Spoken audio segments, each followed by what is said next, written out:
Welcome to Quickshots. Oh my God, everything works today. Flames in.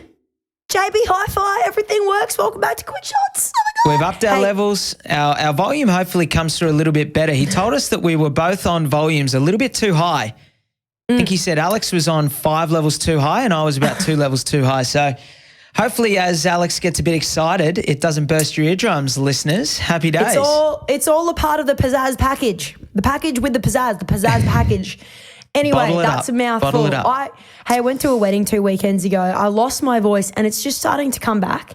And when it's like just not quite back, but it's like back and you quite like it. Wouldn't mind if it stayed around here, yeah. I have a few friends, and obviously your family, but I have a few friends who do lose their voice easily, and I feel like you fall into that category. I do. That's why I can't vape, can't smoke, because it'll be a disaster for me. It'll be all over. I can't even hang out with Mitch at parties because he's bloody on the vapes next to me. Anyway. Very good. Hey, quick shots. First one from Zeg. I'll throw you to the first one here. Whoa. Wants to know, are capital cities better options to invest in than rural or regional areas? Look, I mean, Zeg, I would say largely yes, and the answer is one word, and that is jobs. There's always going to be jobs in capital cities and lots of different businesses, lots of different diversified businesses. The thing about rural towns, which we've talked about many times, is, obviously the last couple of years we've had the COVID city exodus where people have looked for space, they've longed for space. God knows I've been a part of that group of people. So it's been a very interesting time. However, long term, and we're talking about investment properties, not talking about your owner occupier, that's purely an emotional choice. It's up to you. But the city is better because of jobs. People move to where jobs are.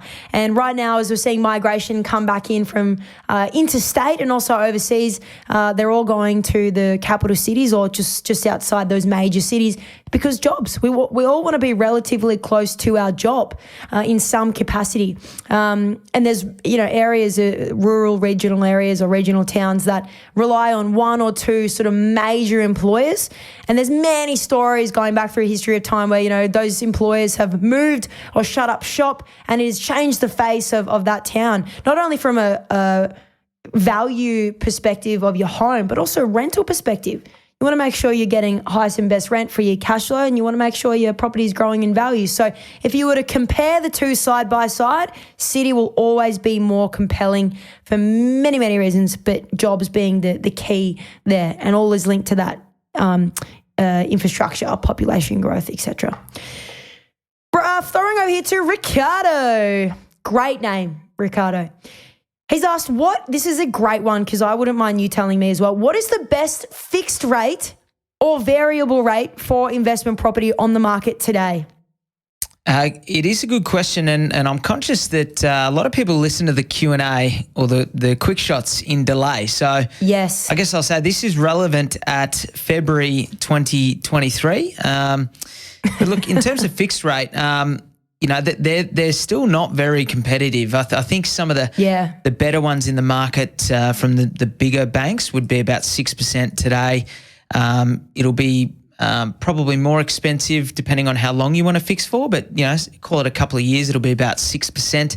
I think it's going to be about 5% for a variable rate. They're around the numbers today. You can get cheaper rates. Like you could get nearly 5% on a fixed rate with some of those real small lenders, the ones that the TikToks, the AMOs of the world, banks that, I guess you might be taking a risk, or certainly that's the perception, is that they're not a big bank with massive deposits and all that sort of thing, and then sort of somewhere in the 4s if you're in variable. So I think it comes down, from my perspective, your mortgage broker, so valuable all the time. Amen. But in an environment where interest rates are increasing, but also people aren't borrowing as much. So the banks at the same time are needing to fight for market share, fight for customers. So we're seeing a lot of cashback offers, huge discrepancy, probably up to 1% between the higher and the lower loans in the market. So Ricardo, you're on the money to be asking the question. I know my wife and I sat down recently and sort of had to do a bit of a stock take on the rates because they've moved pretty quickly, so it can get a little bit out of hand if you don't stay on top of it. So mortgage broker or the bank, obviously, but fight for every inch on interest rates if you can over particularly, this first half of 2023. Well said. I'll throw to you on this one. David wants to know, can I put a granny flat in my southeast Queensland property? So I'm assuming it's somewhere sort of Gold Coast, Brisbane, Ipswich, Sunshine Coast. He goes on to say it's circa 800 square metres, the land. I would say on face value, my good friend David, face value, yes, you've got a massive block, but you're going to have to do a little bit of research because it fully depends on the council that your property is in and essentially what their planning code is. Because if I can throw to you, is there, because I know over periods of time, Ipswich allowed it as of right, Logan allowed it as of right, those multiple councils, and in parts of Gold Coast City Council you can.